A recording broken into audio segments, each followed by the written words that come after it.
Rouges, Rascals, and Scoundrels, The Underworld Literature of Early America by Daniel E. Williams is about the history of criminals and the creation and explanation of criminal literature, which all began in 1699 when a man named Cotton Mather published an anthology titled Pillars of Salt. This contained a criminal's past experiences and execution narrative for their capital crimes, as well as being an attempt to satisfy one's sensation and imaginative story through a criminal's extraordinary history.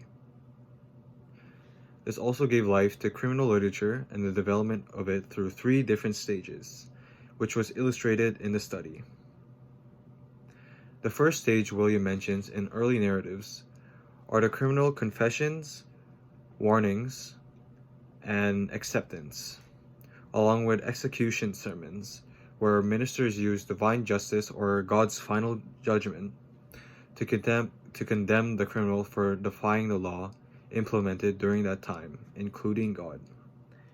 Tying to that was that many people were eager to watch these sermons, especially during the Puritan period, as they saw criminals as a corruption to their society, as it was a special urgency during that time. This also implied the criminal as a sinner, therefore leading to religious confessions with the criminal repenting, seeking true conversion to the Lord, and to be purified. The second stage was more focused on the criminal's individualism and his desire for repentance and God's grace. The narrative about the condemned were much longer and spoke more about their past and what motivated them to resort to their criminal ways rather than self-hatred and sin. This portrayed that criminals were not the archetypal sinner anymore, and instead their character and personality revolved more around a recognizable world. Lastly, the third stage of criminal literature covers the development of rogue narratives that came after the Revolution in America and describes the new form of criminal, the rogues.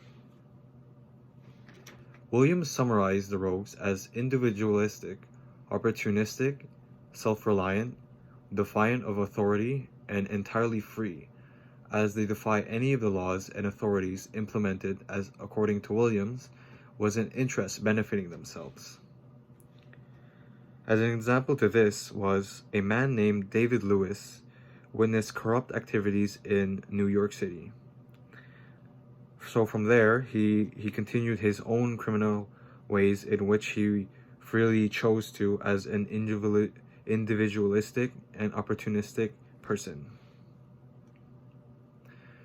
The narratives from this was also advanced as it contained more dialogue, detail, and setting, while the narratives in the first and second stages did not have as much. Concluding his study, he briefly restates the 3 stages and explains that these narratives about the criminal were made to satisfy the reader's hunger for imaginative and bizarre tales about them in a conflict between themselves and society. A quick add-on to William's study of this article is that the narratives from 1699 all the way to today, 2021, are all related to each other. The narratives back then were published through paper or during execution sermons. As mentioned by Williams, nowadays news like this are published on social media and on TV news. Both grab the attention of many through the great detail, dialogue, and story in which they contain of the specific topic.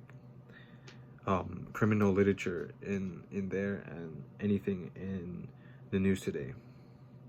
Meaning today's news is, in my opinion, a continuation of these narratives that were covered by Williams in his essay. Thank you for listening.